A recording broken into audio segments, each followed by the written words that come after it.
আসসালামু আলাইকুম বন্ধুরা, আজকে আমরা পশ্চিম ইউরোপের দেশসমূহ নিয়ে পরিচিত হব। পশ্চিম ইউরোপের দেশ হচ্ছে 7টি। আসলে আমরা ম্যাপের মধ্যে এই 7টি দেশ দেখার একটু চেষ্টা করি কোন কোন দেশগুলো নিয়ে আসলে অবস্থিত হচ্ছে পশ্চিম ইউরোপ। পশ্চিম মানে কি? একটি ম্যাপের ঠিক বাম পাশে দেখুন, এই যে এইখানে এইখানে এইখান থেকে শুরু, আপনার এইখান থেকে শুরু হচ্ছে। আপনার যদি একটু দেখানোর চেষ্টা করি যে এইখান থেকে শুরু, এইখান থেকে এই পর্যন্ত অংশটা মিলে হচ্ছে ইউরোপ মহাদেশ। আসুন, ইউরোপ মহাদেশ পশ্চিমে কোন দিকে, মানে বামে কোন দিকে? বাম হচ্ছে এই পাশে, তার মানে এইখানে হচ্ছে বাম দিকে, তার মানে এই অঞ্চলগুলো নিয়ে গঠিত হবে হচ্ছে পশ্চিম ইউরোপ। পশ্চিম ইউরোপের দেশসমূহ যদি আমরা একটু চিহ্নিত করার চেষ্টা করি, তাহলে দেখুন কি কি রয়েছে।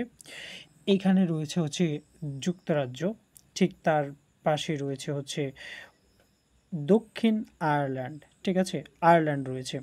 আচ্ছা, এই দুইটা নিয়ে একটু পরে কথা বলছি। তারপরে রয়েছে হচ্ছে ফ্রান্স। ফ্রান্সের পরে দেখুন এখানে একটা ছোট্ট একটা দেশ রয়েছে মোনাকো।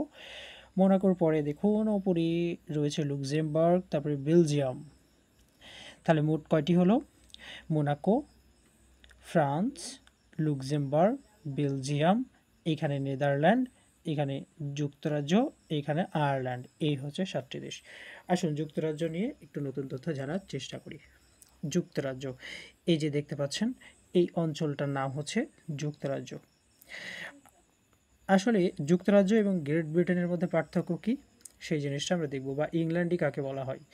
ইংল্যান্ড, শুধুমাত্র দেখতে পাচ্ছেন যে এই রাষ্ট্রটাকে বলা হবে ইংল্যান্ড। কিন্তু যখন ইংল্যান্ড, এইখানে যে লাল দাগ দেখতে পাচ্ছেন ওয়েলস, আর এইখানে যে লাল দাগ দেখতে পাচ্ছেন স্কটল্যান্ড, অর্থাৎ ইংল্যান্ড, ওয়েলস, স্কটল্যান্ড, এই তিনটা রাজ্যকে একসাথে কি বলা হবে? Great Britain. তাহলে যুক্তরাজ্যটা কি? যুক্তরাজ্য হচ্ছে ইংল্যান্ড, ওয়েলস এবং স্কটল্যান্ডের সঙ্গে এই যে এইখানে দেখছেন আয়ারল্যান্ড, আয়ারল্যান্ডের উত্তর অংশ, তার মানে ওপরের দিকের এই অংশটা নিয়ে যখন গঠিত হবে তখন সেটাকে যুক্তরাজ্য বলে। বলে রাখা ভালো যে দক্ষিণ আয়ারল্যান্ড, এই অঞ্চলটা স্বাধীনতা লাভ করেছিল কখন? 1922 সালে। ঠিক আছে, এটার অনেক ঘটনা রয়েছে, আপনারা এটা অবশ্যই জানতে পারবেন। আচ্ছা, এই হচ্ছে আজকে পড়া। আসসালামু আলাইকুম।